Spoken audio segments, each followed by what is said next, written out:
आदरणीय शिक्षक और मेरे प्यारे मित्रों को सुप्रभात। आज हम सभी सरदार वल्लभ भाई पटेल जी के 150वां जयंती मनाने के लिए उपस्थित हुए हैं।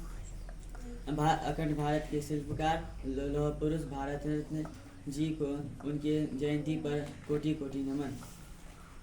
आज इस दिन हम न केवल उनकी जयंती मनाते हैं बल्कि इसे राष्ट्रीय एकता दिवस के रूप में मनाते हैं। बता दें कि 2014 में भारत सरकार द्वारा एक अखंड भारत में सरदार पटेल के प्रयासों को सराहना देते हुए प्रधानमंत्री नरेंद्र मोदी जी के नेतृत्व में इसे राष्ट्रीय एकता दिवस के रूप में घोषित किया गया। यह भारत के प्रथम उप प्रधानमंत्री और गृह मंत्री रहे। इन्होंने 15 अगस्त 1947 से 15 दिसंबर 1950 तक गृह मंत्रालय और भारतीय सशस्त्र बलों के कमांडर इन चीफ का पद भी संभाला। स्वतंत्रता की लड़ाई में इनका महत्वपूर्ण योगदान था। बचपन की दृढ़ता इनमें आजीवन बनी रही, जिसके कारण इन्हें भारत का स्मारक और लौह पुरुष कहा जाता है। इनका जन्म 31 अक्टूबर 1875 को गुजरात राज्य के खेड़ा जिले के नेडियाल गांव में एक किसान परिवार में हुआ। इनके पिताजी का नाम श्री झावेर भाई पटेल और इनकी माताजी का नाम लाडवा देवी और इनकी पत्नी का नाम श्री झावेरबा देवी था। ये अपने माता पिता के चौथे बेटे थे और सबसे छोटे थे। इनकी प्रारंभिक शिक्षा गांव में हुई। आगे की लंदन जाकर वे बैरिस्ट्री की पढ़ाई की और वापस भारत आकर अहमदाबाद में वकालत शुरू की।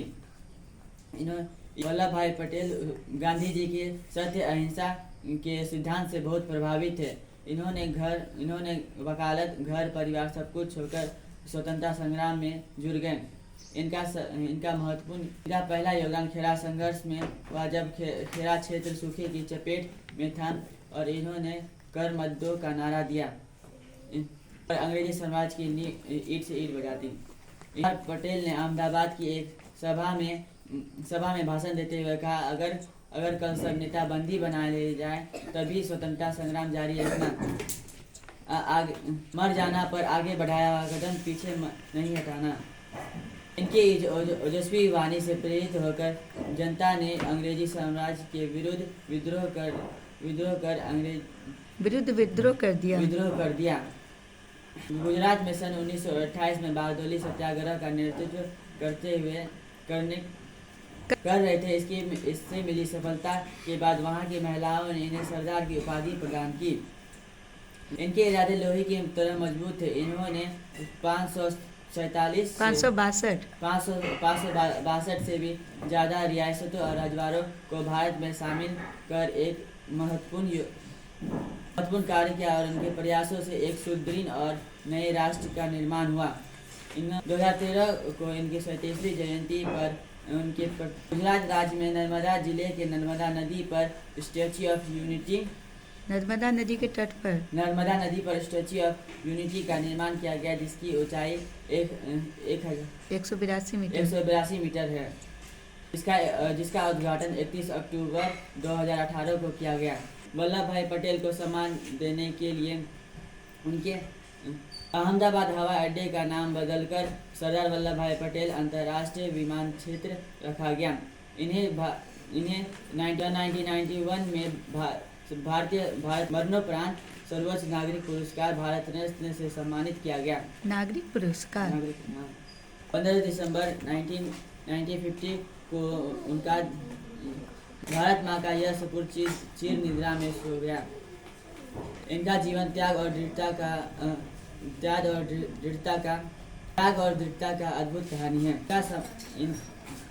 इनकी महानता और लोह के समान दृढ़ता के लिए देश इन्हें याद करता है और करता रहेगा। इनके समान लोह की दृढ़ता और इनकी महानता और लोह के समान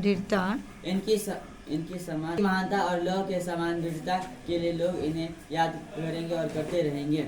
इनकी निस्वार्थ सेवा, त्याग और देश के प्रति प्रेम को कभी भुलाया नहीं जा सकता।